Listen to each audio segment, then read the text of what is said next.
জনসাধাৰণক নিৰাপত্তাৰ প্ৰতিশ্ৰুতি দি জনহিত জনসেৱাৰ্থে শপত গ্ৰহণ কৰি এতিয়া জনসাধাৰণৰ তেজ হুহি খোৱা এজন আৰক্ষী বিষয়াৰ বিৰুদ্ধে উঠিছে গুৰুতৰ অভিযোগ।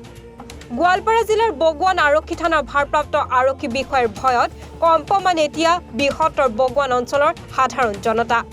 খাকী পোছাক পিন্ধি সন্ত্ৰাস চলোৱা বগুৱান থানাৰ ভাৰপ্ৰাপ্ত আৰক্ষী বিষয়া উৎপল চান্দ হকে বিহকে ৰাইজক থানালৈ নি টকাৰ বিনিময়ত এৰি দিয়ে বুলি গুৰুতৰ অভিযোগ তুলিছে বগুৱানবাসীয়ে।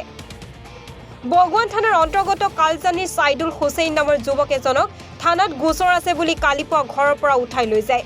থানাত লৈ যোৱাৰ পিছত আৰক্ষী বিষয়াজনে দালালক পঠিয়াই গুৰুতৰ গোচৰ বুলি কৈ 2 লাখ টকা ঘোচ বিচাৰে। পিছত অশিক্ষিত ছাইদুল হুছেইনৰ পৰিয়ালে উপায়হীন হৈ পত্নীৰ সোণৰ অলংকাৰ বিক্ৰী কৰি 1,34,000 টকা দিয়াৰ পিছত থানাৰ পৰা এৰি দিয়ে যুৱকজনক। অথচ এই যুৱকজনৰ বিৰুদ্ধে থানাত নাই কোনো ধৰণৰ গোচৰ থকাৰ অভিযোগ। এইদৰে গুণ্ডাৰাজ চলাইছে বগুৱান থানাৰ ভাৰপ্ৰাপ্ত আৰক্ষী বিষয়া উৎপল চান্দে। কেৱল সেয়াই নহয়, এইগৰাকী আৰক্ষী বিষয়াৰ বিৰুদ্ধে আছে আৰু বহু অভিযোগ। যোৱা কিছুদিন পূৰ্বে এখন চোৰাং কাঠৰ গাড়ী ধৰি পেট্ৰল পাম্পত থৈ শকত অংকৰ ধনৰ বিনিময়ত এৰি দিয়া বুলিও অভিযোগ আছে উৎপল চান্দৰ বিৰুদ্ধে। টকাৰ বাহিৰে একো চিনি নাপায় আৰক্ষী বিষয়াজনে। কেৱল এয়াই নহয়, এইগৰাকী আৰক্ষী বিষয়াৰ বিৰুদ্ধে আৰক্ষী অধীক্ষকৰ ওচৰত দাখিল কৰা হৈছে 50টাৰো অধিক অভিযোগ। অৱশেষত ৰিজাৰ্ভ ক্লোজ বগুৱান আৰক্ষী থানাৰ অচি উৎপল চান্দৰ। যোৱাকালি ৰাতিপুৱা 7টামান বজাত ই ঘৰত মুখ ধুই আছে, পুলিচে গৈ পেলাই ইয়াক উঠাই লৈ যায়। নামত কেছ আছে বুলি কৈ পেলাই তাৰপিছত থানাত বহাই ৰাখে 4-5 ঘণ্টামান। দালালৰ থ্ৰু দি ঘৰত মানুহ পঠায়, এই দালাল পঠিয়াই দিয়ে পুলিচে। ঘৰত অহাৰ পিছত দালাল ইয়াৰ ঘৰ ইহঁতৰ লগত যোনে যোগাযোগ কৰিছিলে তাৰ নাম জহুৰুল ইছলাম আৰু এজন আছিল থানাত, তাৰ নাম নাছিৰুদ্দিন ৰছ।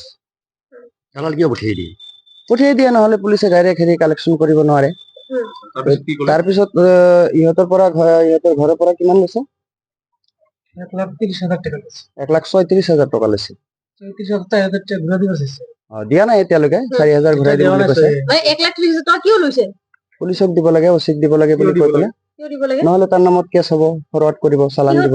কি কাৰণ? একো কেছ নাই। সিহঁতৰ নামত একো কেছ নাই। সুধিছে বোলে মোৰ নামত কি কেছ আছে, বোলে কেছ আছে এনেকে কৈ পিছত দালাল পঠিয়াই দিছে বোলে তহঁতৰ তো ডাঙৰ কেছত পৰি গলি, এনেকে কৈ পেলাই মানে ঘৰৰ মানুহকেইটাক ভয় ভাবুকি খুৱাই মানে পইচাখিনি লৈ ললে। কি কেছ আছে সেইটো কোৱা না মানে এনেকুৱা বহুত মানে আপোনাৰ হেৰি আছে ঢেৰ। 100ৰ ওপৰত তেওঁৰ এগেইনষ্টত ডিজিপি তাত কমপ্লেইন আছে, পেপাৰ কাটিং আছে মোৰ লগত। হয়, 15-20টা মান পেপাৰ কাটিং মোৰ লগত আছে, একেটা চালে গম পাব। অকল ধৰক মোৰ অভিযোগ নহয়, ই মোৰ মামাৰ ল'ৰা হয়। ইয়াৰ থ্ৰু দি ধৰক কালি যদি হ'ল, এনেকুৱা ঘটনা বহুত আছে। সকলোৱে সাহস পোৱা নাই মানে পুলিচৰ এগেইনষ্টত কথা কবলে, সেইকাৰণে মানুহ ওলাই অহা নাই। যদি আজি ধৰক আপোনালোকে বস্তুটো পাব্লিকক জনাই দিয়ে, মানুহ এনেকুৱা মানে দালাল ৰাজ চলি আছে। আপুনি ৰাতি 3টা-4টালৈকে অচি আজি ধৰক প্ৰায় 2 বছৰ মান হ'ল থানাত, আমাৰ বগুৱান থানাত পষ্টিং হৈছে। কিন্তু উৎপল চান্দা, SI উৎপল চান্দা, তেওঁ বহুত চিনিয়ৰ হয়। তেওঁৰ লগৰ যিকেইটা আছে প্ৰায়কেইটা ইন্সপেক্টৰ হৈ এতিয়া DSP হবলৈ গ'ল। আৰু এই কেইদিনমান আগত কাঠৰ গাড়ী এখন ধৰি পেট্ৰল পাম্পত থৈ গৈছে, সেইটো পেপাৰত ওলাইছে। আসামী 2জন থানালৈ লৈ 2 ৰাতি ৰাখি আপোনাৰ হেৰি এৰি দিছে। সেইটো মোটা অংকৰ ধন লৈছে, আৰু কিমান লৈছে নাজানো, কিন্তু লৈছে। এনেদৰে ধৰক এটা পিলপিলি উঠালেও তেখেতক মানে 50,000 টকা লাগে, এনেকুৱা। তাৰে মানুহ এনেকুৱা মানে অশান্তিত মানে ভুগি আছে। মানুহখিনি মানে বহুত কষ্ট পাই আছে। আৰু মোৰ মহা এজন জোনকাইপাৰাত ফুলবাৰ আলি, তেখেতৰ এটা মাৰপিট কেছত হেৰি হৈছিল, আজি 4 মাহ হৈ গৈছে। সেইটো কেছ মূৰত 8টা চিলাই, ভৰিত 4টা চিলাই, সেইটো কেছ আজিলৈকে ৰেজিষ্টাৰ কৰা নাই। পিছত মই SP ছাৰক এটা লিখিত অভিযোগ দিওঁ, SP ছাৰে সেই কেছটো পঞ্চৰত্ন ৰিভাৰ PS-ত দিয়ে ইনকুৱাৰী কৰিবলৈ। সেইটো ইনকুৱাৰী চলি আছে। এই সন্ত্ৰাস বুলি ক'লে এতিয়া বাইদেউ, সন্ত্ৰাসটো জংঘলত থাকে। এওঁতো বডি মানে খাকী পিন্ধি পেলাই সন্ত্ৰাস কৰি আছে।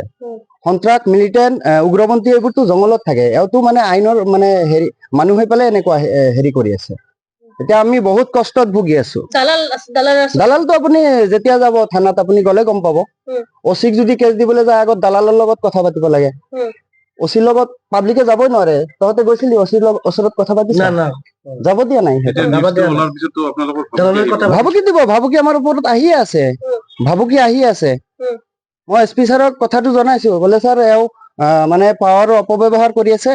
মই হোৱাটছএপত জনাই দিছো, বোলে ছাৰ পাৱাৰৰ অপব্যৱহাৰ কৰি আছে মানুহৰ লগত, যাতে সেই পাৱাৰৰ অপব্যৱহাৰটো মোৰ ওপৰত কৰিব নোৱাৰে। কাইণ্ডলি এইটো আপোনাক ইনফৰমেশ্যন দিছিলো।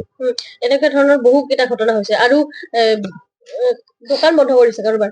দোকান মোৰ লগৰ এটা আছিলে বাঁশবাৰীত, তাৰ হেৰি আছিলে বগোৱানত মোবাইলৰ দোকান আছিলে। সি কথাটো মোক জনাইছে, কিজানি সি আহি পোৱা নাই, আহিব চাগে। কিবা দালালৰ লৈ এটা কাজিয়া হৈছিলে, তাক বজাৰৰ মাজতে চৰিয়াইছে, ঘুচি আহিছে। দালালৰ বিৰুদ্ধে কোৱা হা, দালালৰ বিৰুদ্ধে কোৱাৰ কাৰণে। তাৰপিছত তাৰ ল'ৰাৰ দোকান আছিলে, সি দোকানত আহি বহে, সেই দোকানো বন্ধ কৰাই দিছে। অচি বন্ধ কৰি দিছে। দালালৰ বিৰুদ্ধে কোৱাৰ কাৰণে অচি বন্ধ কৰি দিছে। SP ছাৰক সেইটো লৈ কমপ্লেইন দিয়া নাই। তেওঁৰ এগনিষ্টত যিবিলাক নাই, SP ছাৰে অকে বুলি কৈছে। SP ছাৰে অকে বুলি কৈছে। ঠিক আছে, মই দিছিলো আপোনাৰ 1 সপ্তাহ 10 দিন মান হৈছে। না, যিবিলাক চাওক, SP ছাৰৰ যিখিনি মানে কাম সেইখিনি কৰিছে। আমি যিকেইটা হেৰি দিছো সেইকেইটাৰ ইনকুৱাৰী চলি আছে। যিটো মোৰ মহাশয় বুলি কৈছো, সেইটো ইনকুৱাৰী যিদিনা মই এপ্লিকেশ্যন দিছো কমপ্লেইন, তাৰ নেক্সট ডে আপোনাৰ পঞ্চৰত্ন ৰিভাৰ পিএছত পঠিয়াই দিছে, এইটো ইনকুৱাৰী কৰিব লাগে বুলি। ইনকুৱাৰী সেইটো চলি আছে। এইটো আমি এতিয়া ধৰক অসমৰ আমাৰ হিমন্ত বিশ্ব শৰ্মা ডাঙৰীয়া যেনেকে কয়, পুলিচ মানে পাব্লিকৰ লগত মানে সমান ব্যৱহাৰ কৰিব লাগিব বা গুণ্ডামি কৰিব নোৱাৰিব। এতিয়া এওঁৰ যিজন বৰ্দি পিন্ধি মানে যিটো মানে ব্যৱহাৰ কৰি আছে, এওঁ এইটো মহাগুণ্ডা বুলি ক'ব লাগিব, বগোৱান অচি উৎপল চান্দা। গতিকে মই DGP মহোদয়ক অলৰেডি মই মোৰ তৰফৰ পৰা 10ৰ পৰা 15টা মই কমপ্লেইন দিছো। মোৰ তাত এভিডেন্স আছে। হা, এইকেইটা ধৰক কি এতিয়া তেওঁলোকে কি ব্যৱস্থা কৰে মই নাজানো। ইনকুৱাৰী এটা লাহেকে হৈ যায় আৰু বাছ তেওঁ তাতে বহি থাকে। ইতিমধ্যে ধৰক মই অসম চৰকাৰ আমাৰ মাননীয় মুখ্যমন্ত্ৰী ডাঙৰীয়াক মই ইমেইল যোগে মই মেছেজ কৰিছো। এওঁৰ কীৰ্তিকাণ্ডবিলাক চব মেছেজ কৰিছো। কেইদিনমান আগত যিটো এই গৰুৰ গাড়ী কি বুলি কয় আপোনাৰ এই কাঠৰ গাড়ী হেৰি কৰিছিলে, কাঠৰ গাড়ীটো লৈ মই বঢ়িয়াকে মেছেজ, কাঠৰ গাড়ী পেট্ৰল পাম্পত ৰাখিছে, মানুহ দুজন লৈ গৈছে থানালে, লৈ পেলাই মানে হেৰি কৰিছে। গোৱালপাৰাৰ পৰা জাহিদুল ইছলামৰ প্ৰতিবেদন, NE24।